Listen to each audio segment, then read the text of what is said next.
Bonjour, rebonjour. Nous allons donc essayer d'ouvrir le livre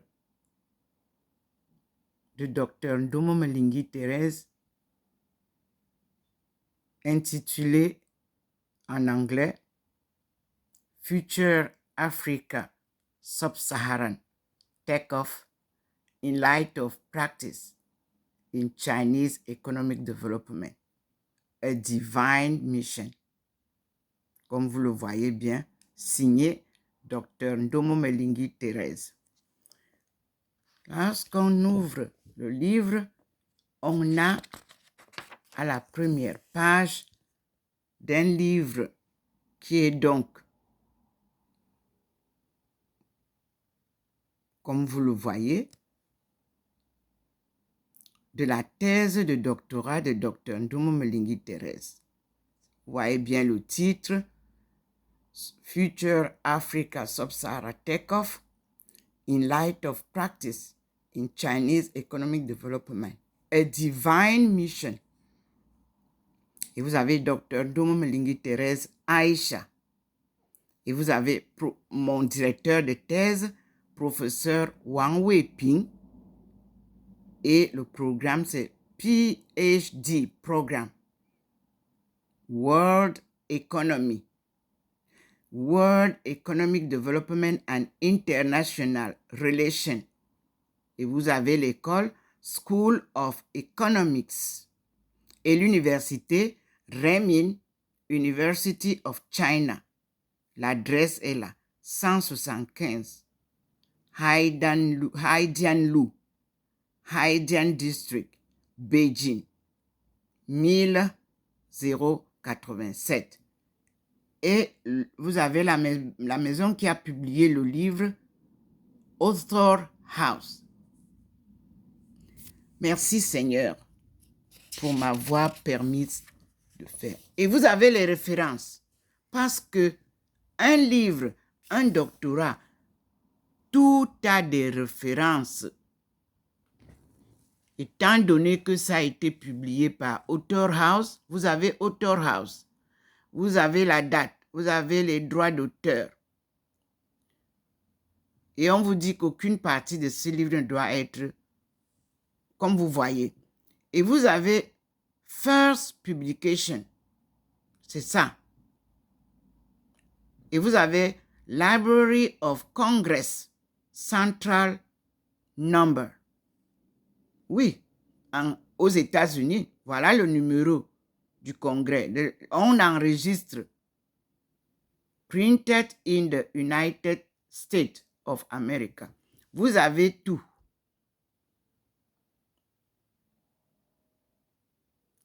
Voilà. Et là, vous avez Content. Dans le content, là, on a d'abord l'abstract. C'est ça. On a tout en détail. Donc, nous allons prendre la partie des Statement of Problem and Main Issue, page 5. Parce que vous avez chapitre 1, Basic Topic, Motivation, Method and Brief History of Theories. Mais je prends maintenant d'abord le statement. Quel est le problème que je soulève? Le problème que je soulève, c'est cité ici, section 1. Oui, et je vous amène à la section 1, 2, 4, qui est a search for a new national, regional and international order. Oui.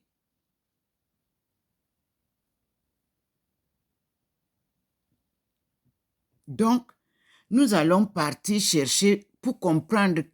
Et vous avez là-dedans, vous allez comprendre que c'est un step by step. Learning by doing. Comme vous voyez là. Et vous verrez bien que Introduction, statement of problem and main issues. Nous sommes là dans chapitre 1 qui dit que le chapitre 1 c'est Basic Topic, Motivation, Method and Brief History of the Theory. Et vous avez devant vous, dans ce livre, Statement of Problem and Main Issues of African Sub-Saharan. N'oubliez pas. Et vous avez Relative Importance of Problems in Africa and various developing countries. Vous avez Possible Goals and Objectives. Vous avez Possible Alternatives and Consequences. Vous avez Step by Step, Learning by Doing. Vous avez Methodology. Vous avez Motivation, Purpose, and Goal of this framework. Vous avez Schedule. Vous avez A Search for a New National, Regional, and International Order. C'est le chapitre 1. Pour ceux qui sautent déjà pour aller au chapitre 6, qui donne déjà, comme vous voyez, je ne passe pas là-bas d'abord. On va chercher à la page 5. Statement of Problem and Main Issues. Alors, on a ça dans le livre. Oui. Vous voyez bien, le chapitre 1 est là. Je ne veux pas que vous venez copier un peu et vous partez mettre là-bas. Avant de partir là-bas, vous voyez que j'ai fait la marche. Et ici, je note bien. Je note à un paragraphe, le paragraphe 3. After a preliminary 22 years achievement of a combined theoretical and practical worldwide research works and academic studies, this framework stands towards further endless research and studies in international economics and academic interaction around the world to enhance source links for the ultimate suppression of the poverty curtain by the year 2030. 2030. I will recall here that since 1985, all the previous predictions by the author have been true. Let us watch out for the fulfillment of this last one. Call it the end of the wrong world, rebuilding a real world. Because our world seems to be turned upside down.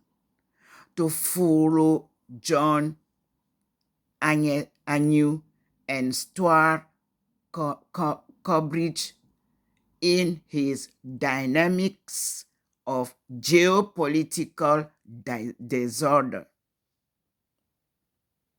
The current trend to globalization, for example, is qualitatively different mode of restructuring based upon the emergence of a new system.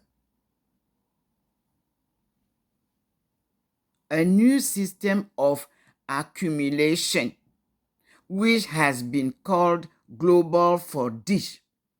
This involves new generation of mass production and mass consumption to the world scale, where marriage is consummated through extended circuits of international trade and investment and credit creation.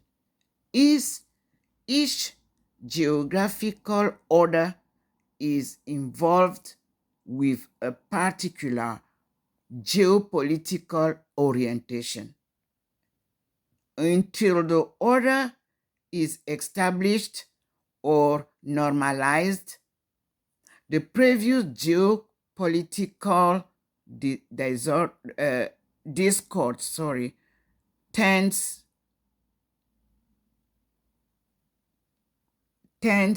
to persist, even in the face of apparent disorder linked to shifts in the regime of accumulation. This is true today. This can be seen in the political and economic distribution between North and South. Also, there are gradually more market sectors in an intensely competitive and unstable capitalist world.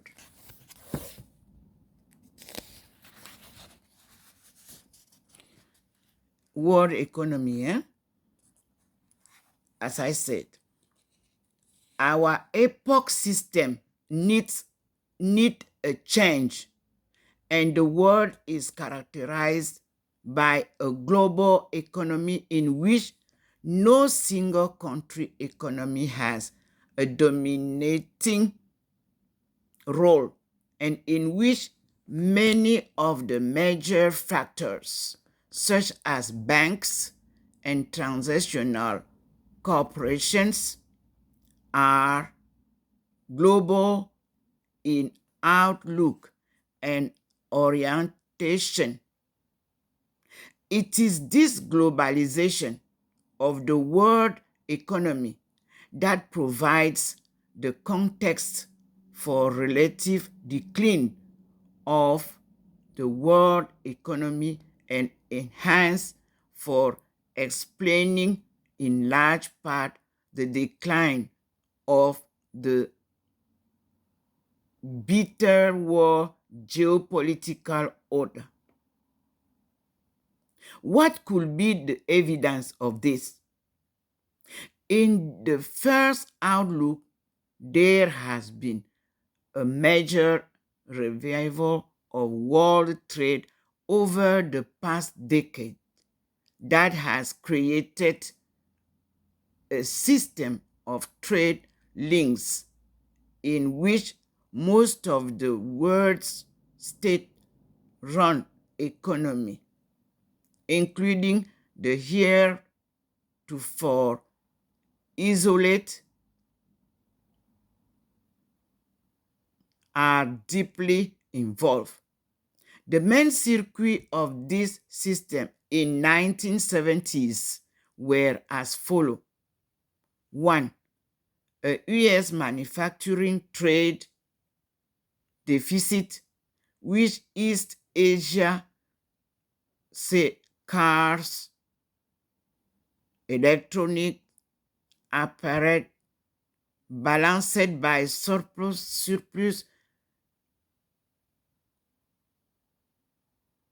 1,900 US dollar 20 billion, with Europe computer aerospace. 2. A net US made surplus with Latin America, often offset, but an outflow of US direct trade surplus. No, I repeat, please. 2. A net US trade surplus with Latin America offset, but an outflow of US direct investment, especially to Brazil and Mexico. 3.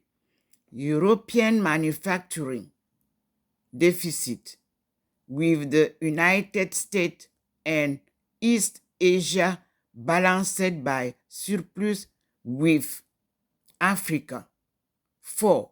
Japan's surplus, with Europe and the United States balanced by payments for energy and raw materials and the export of capital to other parts of East Asia and elsewhere.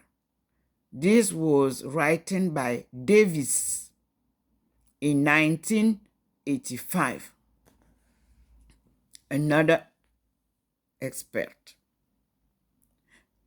The 1970s witnessed widespread recognition of the world as a soul, interconnecting whole. The 1980s have shown that this whole is not operating as a self-sustaining system. In short, we appear to reside in a world in a great mess, crisis, manifesting itself in hunger, poverty, debt, conflict,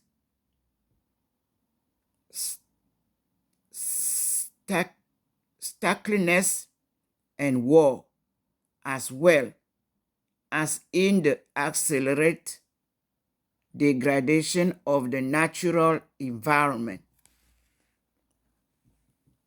This dissertation goes beyond the economics to show the interlinking nature of global, regional, and local problems, and further that these are not unequally